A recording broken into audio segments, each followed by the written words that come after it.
हे everyone, welcome Sai Tarot 777। मैं tarot reader Poonam Verma लौट आई हूँ आपके साथ में अगेन एक लव रीडिंग के साथ में।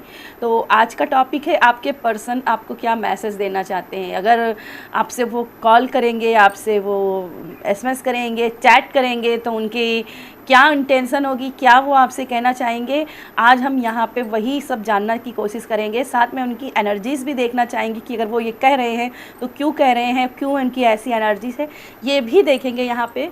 तो वीडियो के अंत तक बने रहिएगा। तो स्टार्ट करते हैं। वीडियो स्टार्ट करने से पहले रिक्वेस्ट है, एनर्जी को ज़रूर क्लेम कीजिएगा और हो सके तो कमेंट में 777 ज़रूर लिखिएगा। चलिए स्टार्ट करते हैं। आपके पर्सन आपको क्या मैसेज करना चाहते हैं, डिवाइन एंजल्स गाइड कीजिएगा। आपके पर्सन आपको क्या मैसेज करना चाहते हैं, डिवाइन एंजल्स गाइड कीजिएगा। आपके पर्सन आपको क्या मैसेज करना चाहते हैं।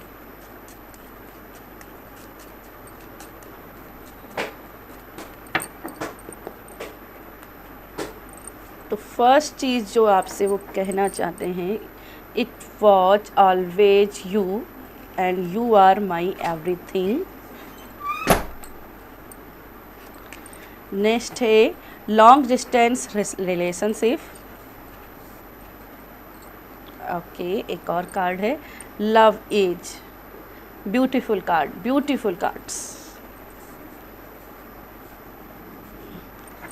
Next one and then last, so cute let me kiss you. Okay, bottom में कार्ड है we belong together, we belong together.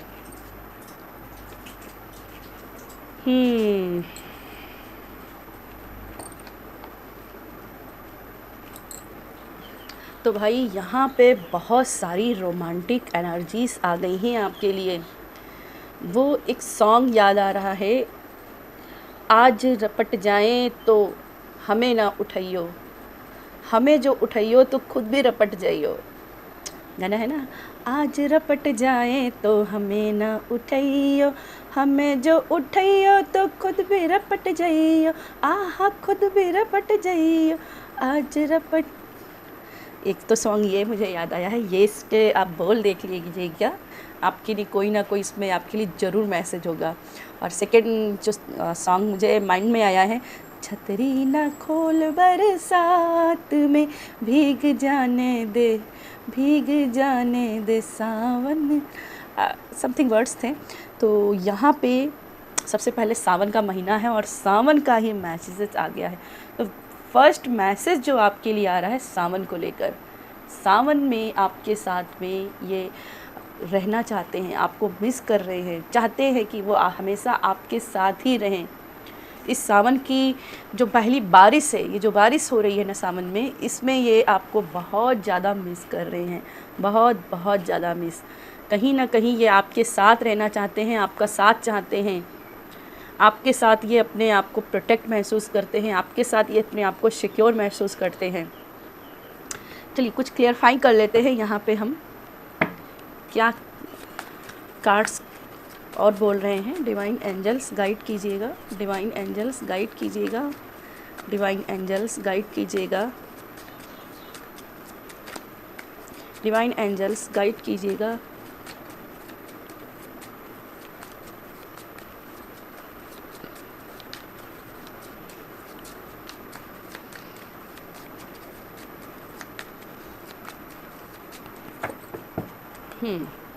तो सबसे पहला हम जो कार्ड क्लियरफाई कर रहे हैं, यहाँ पे है इट वॉज ऑलवेज विथ, सावन में आपको मिस कर रहे हैं। तो यहाँ पे 10 ऑफ पेंटिकल्स में भी यहाँ पे वो सॉन्ग जो है ना, हाय हाय ये मजबूरी, ये मौसम और ये दूरी, तेरी देव टकिया की नौकरी और मेरा लाखों का सावन जाए। तो यहाँ पे यस, कहीं ना कहीं आप और आपके पर्सन के बीच में करियर को रिलेटेड, फाइनेंस को रिलेटेड यहाँ पे दूरियाँ दिख रही हैं। और जब ये बारिश हो रही है सावन की, तो आप कहीं ना कहीं लॉन्ग डिस्टेंस में हो, जो कि यहाँ पे कार्ड भी आया था लॉन्ग डिस्टेंस रिलेशनशिप। तो यहाँ पे कहीं ना कहीं रिलेशनशिप में काफ़ी दूरियाँ हैं और लेकिन ये हेल्दी है, ऐसा नहीं कि कोई थर्ड पर्सन आप दोनों के बीच में है, हेल्दी रिलेशनशिप है। यहाँ पे वो आपके साथ में फ्यूचर की सिक्योरिटी चाहते हैं, लॉयल है। सबसे पहले अगर आपकी दूरियां हैं और आपको लग रहा है कि ये पर्सन लॉयल है कि नहीं है, क्या किसी और के साथ में तो नहीं है, तो नहीं, कोई भी नहीं है, यहाँ पे लॉयल्टी है। क्योंकि यहाँ पे डॉग्स हैं, यहाँ पे डियर हैं, तो कहीं ना कहीं यहाँ पे लॉयल्टी है, मासूमियत की एनर्जी है, ठीक है, मासूमियत की, इनोसेंस की एनर्जी। आपका प्यार जो है ना इनोसेंस वाला है, इनोसेंस वाला, ठीक है। यहाँ पे स्टेबिलिटी दिखाई दे रही है। आपका पर्सन या आप अपने फ्यूचर को बहुत लेकर के इनसिक्योर रहते थे, जिसकी वजह से अलग हुए हो, और कहीं ना कहीं अब फाइनेंशियल स्टेबिलिटी दिख रही है। इन फ्यूचर आप दोनों का कनेक्शन भी होगा। अगर आप ट्रेडिशनल टैरो डेक में 10 ऑफ पेंटिकल्स को देखोगे तो 10 ऑफ पेंटिकल में क्या है ना, 3 जनरेशन के लोग हैं जो नियर फ्यूचर की स्टेबिलिटी के लिए, सिक्योरिटी के लिए यहाँ पे जुटे हुए हैं, गेट टुगेदर हुए हैं। तो यहाँ पे भी वही एनर्जी है। इन फ्यूचर आपका गेट टुगेदर दिखाई दे रहा है, आप लोग मिलते दिखाई दे रहे हो, रियूनियन दिखाई दे रहा है। डरने की यहाँ पे ज़रूरत नहीं है, ठीक है, डरने की ज़रूरत नहीं है। अगला कार्ड देख लेते हैं, द एम्परर का कार्ड है यू आर माई एवरीथिंग और द एम्परर। तो आपके पर्सन मुझे यहाँ पे दिखाई दे रहा है आपके लिए आपको अपना सब कुछ मानते हैं, और जब सब कुछ मानते हैं तो आपके लिए कुछ भी कर गुजरने की यहाँ पे क्षमता भी रखते हैं, ठीक है। ये आर्मर की तरीके से आपके लिए कुछ भी करेंगे, फाइट करेंगे, आपको पाकर ही रहना चाहते हैं कहीं ना कहीं। द एम्परर को अगर ट्रेडिशनल डेक में देखा जाए तो खास करके लव एंड रिलेशनशिप के मामले में देखा जाए तो ये ट्रेडिशनल मैरिज को भी दिखाता है। ट्रेडिशनल मैरिज यानी कि कहीं ना कहीं आपके पर्सन चाहते हैं कि आप दोनों की ट्रेडिशनल मैरिज हो, फैमिलीज इसमें मिलें, फैमिलीज गेट टुगेदर हो, और फैमिलीज़ की रजामंदी से शादी हो। तो कहीं ना कहीं इसके लिए वो यहाँ पे मुझे दिखाई दे रहा है फ़ाइट भी कर रहे हैं, फ़ाइट कर रहे हैं आपके लिए, और बार बार आपको ये मैसेज भी करना चाहते हैं, यू आर माई एवरीथिंग, तुम मेरे सब कुछ। और ये सिर्फ आपको ही नहीं बता रहे हैं, अपनी फैमिलीज़ को भी बता रहे हैं, अपनी फैमिली को, अपने जो भी इनकी फैमिली में है, जो भी इनके रिलेटिव हैं, उनको भी ये बात बताने की कोशिश कर रहे हैं कि आप लोग कुछ भी कर लो, लेकिन हम दोनों को अलग नहीं कर सकते हो, क्योंकि मैं उसका हो चुका हूँ और वो मेरी हो चुकी है, या मैं उसकी हो चुकी हूँ और वो मेरा हो चुका है, ठीक है। इस टाइप की एनर्जी यहाँ पे दिखाई दे रहा है। यहाँ पे आपको लेकर के स्टैंड दिखाई दे रहा है, स्टैंड दिखाई दे रही है, फाइट दिखाई दे रही है।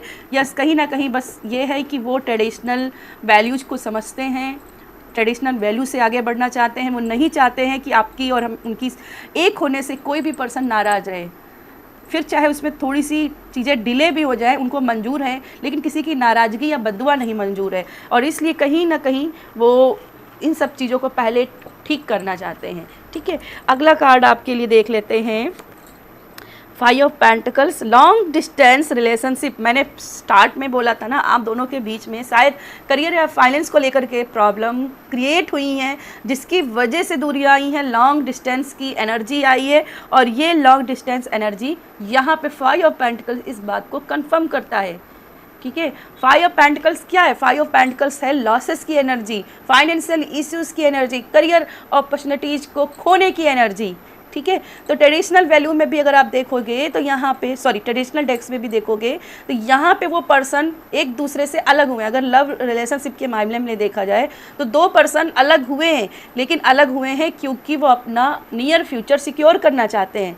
उनकी विचार नहीं मिल रहे हैं, उनकी विचारधारा नहीं मिल रही, बातचीत नहीं मिल रही, कम्युनिकेट नहीं कर रहे हैं, क्योंकि उनको कहीं ना कहीं लगता है कि मैं राइट हूँ, सामने वाला पर्सन गलत है, मैं राइट हूँ, सामने वाला पर्सन गलत है, और जब मैं गलत नहीं हूँ तो मैं क्यों पहल करूँ। तो यहाँ 5 ऑफ पेंटिकल्स और लॉन्ग डिस्टेंस रिलेशनशिप में मुझे वही चीज़ नज़र आ रही है कि दोनों लोग ही मिस कर रहे हो। देखो, I miss him, I wish this pillow was her. आप दोनों एक दूसरों की निशानी को पकड़ के बैठे हो, एक दूसरे की एनर्जी को कोई ना कोई कोई भी निशानी है जिसको लेकर के बैठे हो, याद कर रहे हो। आपके उसकी परफ्यूम हो सकती है, कुछ क्लॉथ्स हो सकते हैं, नैपकिन्स हो सकती हैं उसकी, या अंगूठी हो सकती है, कुछ फ़ोटो हो सकती हैं आप दोनों की, जो एक दूसरे को के पास में है और देख रहे हो एक दूसरे को। लेकिन कहीं ना कहीं ईगो और प्राइड आप दोनों के बीच में बैठा हुआ है कि कहीं ना कहीं आपको लगता है कि मैं ही सही हूँ तो मैं क्यों पहल करूँ, और आपका पर्सन भी यही सोच रहा है, जब मैं सही हूँ तो मैं क्यों करूँ, जबकि दोनों ही राइट हो। दोनों ही राइट हो अपनी अपनी जगह में, कोई भी गलत नहीं है, ठीक है, कोई भी गलत नहीं है। लेकिन यहाँ पे कहीं ना कहीं कम्युनिकेशन की गैपिंग की एनर्जी दिख रही है आप दोनों के बीच में, ठीक है, इसीलिए मिसिंग की एनर्जी है कहीं ना कहीं। तो यस, कहीं ना कहीं थोड़ा सा प्राइड ईगो को साइड में करना है। द एम्परर की एनर्जी भी कहती थोड़ा सा अगर ईगो को थोड़ा सा साइड में कर दोगे तो चीज़ें ठीक हो सकती हैं, सॉल्व हो सकती हैं। चलिए अगला हम कार्ड क्लियरफाई कर लेते हैं, क्वीन ऑफ सोर्ड। यस, जो मैंने बात की थी ना कि भाई बातचीत हो सकती है आप दोनों के बीच में अगर ईगो साइड में कर लेते हो। तो यहाँ पे अगर आप देखोगे कार्ड है लव इज, और यहाँ पे दोनों साथ में हैं, दोनों ही साथ में हैं और आसमान की तरफ देख रहे हैं, विश मांग रहे हैं, अपने नियर फ्यूचर की प्लानिंग कर रहे हैं। और ये तभी हो सकता है जब दोनों लोग साथ में बैठोगे, ठीक है, दोनों लोग साथ में बैठोगे। यहाँ पे बटरफ्लाइज हैं, बटरफ्लाइज मीन्स ट्रांसफॉर्मेशन आपकी लाइफ में है, चेंजेज आपकी लाइफ में है। लेकिन ये चेंजेज कब आएंगे? जब आप अपनी सोर्ड का इस्तेमाल करोगे। सोर्ड यानी कि कम्युनिकेशन, बातचीत करोगे। यहाँ पे अगर देखोगे तो क्वीन ऑफ सोर्ड को ट्रेडिशनल एनर्जी में नहीं दिखाया गया, यहाँ पे एक एंजल्स के रूप में बैठी हुई है सोर्ड। तो कहीं ना कहीं क्वीन ऑफ सोर्ड यानी कि एंजल्स आपसे बोल रही हैं कि यू आर प्रोटेक्टेड, आप प्रोटेक्शन में हो, आप प्रोटेक्टेड हो, बस सामने से पहल करने की ज़रूरत है। कहीं ना क्वीन ऑफ सोर्ड क्या होता है, अंदर से तो बहुत सॉफ्ट होती है लेकिन बाहर से कहीं ना कहीं ये रूडनेस दिखाती है, हार्शनेस दिखाती है। अब इस हार्शनेस की वजह से क्या होता है, कई बार उसको लोग मिसअंडरस्टैंड कर लेते हैं, ठीक है। तो कहीं ना कहीं उसकी जो एनर्जी है वो लोगों को मिसलीड करती है और इससे मिसअंडरस्टैंडिंग क्रिएट होती है। ये एनर्जी आपको कहीं ना कहीं हील करनी है, ठीक है, ये एनर्जी कहीं ना कहीं हील करनी है, क्योंकि आपके बिहेवियर की वजह से सामने वाले पर्सन को लग रहा है कि आप उनकी वैल्यू नहीं कर रहे हैं, या आपके पर्सन के रूडनेस के बिहेवियर की वजह से आपको लग रहा है कि वो पर्सन आपको वैल्यू नहीं करना है, ठीक है। तो यहाँ पे उस चीज़ को दरकिनार करके उसके जो इनर साइड है, इनर चीज़ें हैं, उसको समझने की कोशिश कीजिए, इसकी सॉफ्ट हार्ट को समझने की कोशिश कीजिए। और ये समझते हो तो देखिए लाइफ यहाँ पे एकदम स्मूथ हो जाएगी, आपकी लव लाइफ एकदम स्मूथ हो जाएगी। नेक्स्ट कार्ड हम देख लेते हैं, यहाँ पे नेक्स्ट कार्ड के लिए क्या एनर्जीज आई हैं। नाइट ऑफ वैंड्स, और यहाँ पे है सो क्यूट और लेट मी किस यू, और नीचे आपका आया है night of wands. Night of wands intimacy की एनर्जी होती है, फिजिकल अट्रैक्शन की एनर्जी होती है। और यहाँ पे भी एनर्जी है आई सो cute let me kiss you. यहाँ कहीं ना कहीं आपका पर्सन आपको लेकर के पैशनेट हो रहा है, उसके मन में फिजिकल अट्रैक्शन आ रही है, ठीक है, उसके मन में फिजिकल अट्रैक्शन आ रही है और कहीं ना कहीं यहाँ पे वो इंटीमेसी चाहता है और इसके लिए कहीं ना कहीं वो आपकी तरफ बहुत स्पीडली आना चाहते हैं। नाइट ऑफ वैंड्स यहाँ पे स्पीड की एनर्जी होती है, इंटेंस चेंज की एनर्जी होती है। तो कहीं ना कहीं आपके पर्सन इंटेंस आपकी तरफ आते हुए दिखाई दे रहे हैं, बहुत स्पीड से आते हुए दिखाई दे रहे हैं। हालांकि यहाँ पे ये भी एनर्जी होती है, कुछ चीज़ों में ये हो सकता है कि बहुत ही इम्पल्सिव, बहुत ही इम्पेशेंट का बिहेवियर कर जाएं, ठीक है, इम्पेशेंट बिहेवियर कर जाएं, जिसकी वजह से आप उस चीज़ को गलत वे में ले सकते हो, ठीक है, उस चीज़ को गलत वे में ले सकते हो। लेकिन ये और आप कहीं ना कहीं उनकी गलत इंटेंशन नहीं है, बस ये अट्रैक्शन होगा। कहीं ना कहीं चाहेंगे कि प्राइवेट मीटिंग हो, आपसे बातचीत हो, डेटिंग की एनर्जी आए, आप दोनों ट्रिप में जाओ, लेकिन उनका गलत इंटेंशन यहाँ पे नहीं दिखाई दे रहा है। बस इंटेंशन यही है कि आपसे वो किसी भी चीज़ को लेकर के कुछ छिपाव नहीं रखना चाहते हैं, बात करना चाहते हैं, क्लियर वे में बात करना चाहते हैं, क्योंकि क्वीन ऑफ सोर्ड है तो कहीं ना कहीं क्लियर वे में बात करना चाहते हैं। और इसके लिए उनको जो सबसे सही तरीका दिखता है वो है भाई फिजिकल अट्रैक्शन, इंटीमेसी। उनको लगता है कि हर चीज़ को इसी तरीके से समझाई जा सकती है, ठीक है। तो बस इसी वजह से यहाँ पे ये एनर्जी है। Okay, all right, I think मैंने आपको ये बात समझाने की कोशिश की है और आपको समझ में आई होगी। फिर है अगला कार्ड, यहाँ पे बॉटम की एनर्जी है, यहाँ पे वी बिलोंग टुगेदर। तो हनी की एनर्जी है, हनी की एनर्जी हनीमून्स की एनर्जी को रिप्रेजेंट करती है। और कहीं ना कहीं यहाँ बॉटम में है 7 ऑफ कप्स की एनर्जी। 7 ऑफ कप्स ये अलग ही डायमेंशन में जाती है। कहीं ना कहीं उसके मन में बहुत सारे सपने हैं अपने पर्सन को लेकर, अपनी फैमिलीज़ को लेकर के, और वो चाहती है कनेक्शन में रहना, पर कहीं ना कहीं कंफ्यूज रहता है। 7 ऑफ कप्स क्या है, कंफ्यूजन की एनर्जी होती है, उसको समझ नहीं आता है कि पहले कप्स कौन सा लिया जाए। तो यहाँ पे एल्यूजन से परे देखना है, बियॉन्ड योर एल्यूजन। सो कहीं ना कहीं मुझे दिखाई दे रहा है आपका 6th सेंस जो है ना बहुत मजबूत आजकल होगा, आपको भी कहीं ना कहीं कनेक्शन लगता होगा कि ये आपका पर्सन क्या सोच रहा है। एकदम मतलब कहते हैं सिक्स सेंस आपका जाग जाता होगा कि यस ये पर्सन के ये इंटेंशन है। आपको भी रियलिटी दिखती है, ठीक है, और आपको भी पता है आपका पर्सन लॉन्ग टर्म रिलेशनशिप चाहता है, इसीलिए वो सारी चीज़ें यहाँ पे क्रिएट कर रहा है। लेकिन और यहाँ पे कहीं ना कहीं उसी वजह से आप थोड़ा सा यहाँ पे मुझे ऐसा भी दिखाई दे रहा है कि आप उस चीज़ को थोड़ा सा फ़न में ले रहे हो, क्योंकि आपको रियलिटी पता है कि आपका पर्सन आपको छोड़ के कहीं नहीं जाएगा, ये लॉन्ग टर्म रिलेशनशिप में चाहता है। इसको कन्फ्यूजन भी रहती है, कहीं ना कहीं उसकी सिचुएशन को आप समझते हो। कई बार तो आप हर चीज़ जानते हुए भी मज़े लेते हो कि देखते हूँ मेरा पर्सन क्या आखिरी में फ़ैसला लेता है। तो यस, यहाँ पे बहुत ही हल्की फुल्की एनर्जी, तीखी नोक झोंक और हल्की फुल्की एनर्जी, फ़न की एनर्जी दिखाई दे रही है। बहुत ज़्यादा हैवीनेस की एनर्जी नहीं है। और जब से ये न्यू मून गया है तब से कहीं ना कहीं लव एंड रिलेशनशिप में बहुत सारी एनर्जीज हील हुई हैं। ये एनर्जीज आपकी भी हील हो, अगर आपकी अभी तक हील नहीं हुई है तो ये हील हो, इसके लिए ज़रूर इस वीडियो को क्लेम कीजिएगा और कमेंट में ज़रूर बताइएगा रीडिंग कैसी लगी। बाय।